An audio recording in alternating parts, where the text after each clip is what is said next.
သူ့ရဲ့တာကာကွယ်ဖို့အတွက်ဘာမှမဆိုလုံးမဖြစ်တဲ့အကြောင်းချိန်ချောက်ပေမဲ့ဝန်ကြီးကမ်ဆော့ကတော့မကြောက်ပါဘူးသူကပြီးရတဲ့နှစ်ပတ်လုံးဖီးအာဂရီလိုက်စားမှုတွေကိုတိုက်တဆိတ်စူးစောင်းစစ်ဆေးပြီးတက်တည်တွေကိုစုထားတာပါ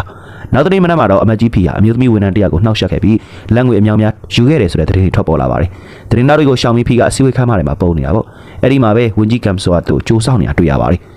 ဒေါ်လာထွက်နေတဲ့ဖီကလည်းမင်းဘာလို့လောက်ထိလောက်ကလေလို့မေးတဲ့အခါမှာကန်ဆော့ကမင်းပြုတ်ကြမှာမင်းရဲ့သားလည်းပြုတ်ကြမှာမလို့ဆိုပြီးအေးအေးဆေးပဲပြန်ဖြေလိုက်ပါတယ်ကျောင်းပြန်ကြည့်မယ်ဆိုရင်တော့ဂျုံယောင်းရဲ့အရှိန်အဝါတွေကတညာတဲ့နဲ့ပြန်စီးသွားခဲ့ပါပြီသူကိုယ်တိုင်လည်းသူအနိုင်ကျခဲ့တဲ့သူတွေလိုမျိုးအဆက်ခွဲခံရတဲ့ဒုက္ခတွေကိုပထမဆုံးချိန်ခံစားလိုက်ရပါပြီ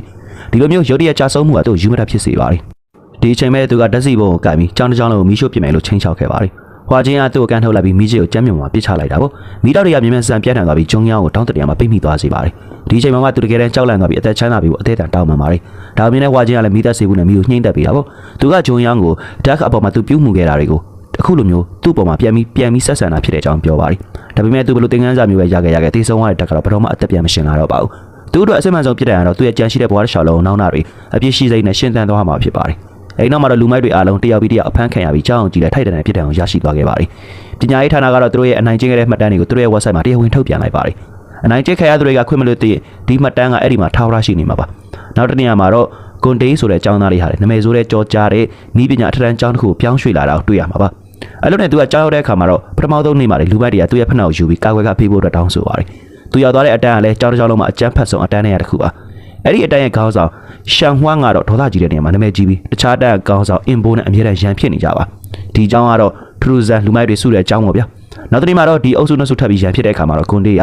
ဒီရုပ်သေးတွေတဲ့ပါသွားခဲ့ပါတယ်ဟာသူကလည်းဘာဖြစ်သွားလဲမသိချင်တာကြောင့်သူ့ရဲ့အတန်းပေါ်ဟျောင်ဂျူးကိုမေးလိုက်ပါတယ်ဟျောင်ဂျူးကလည်းအနိုင်ရတဲ့လူကဂျန်ရဲ့လက်ပါးစီဖြစ်ခွင့်ရပါဆိုပြီးရှင်းပြတာပေါ့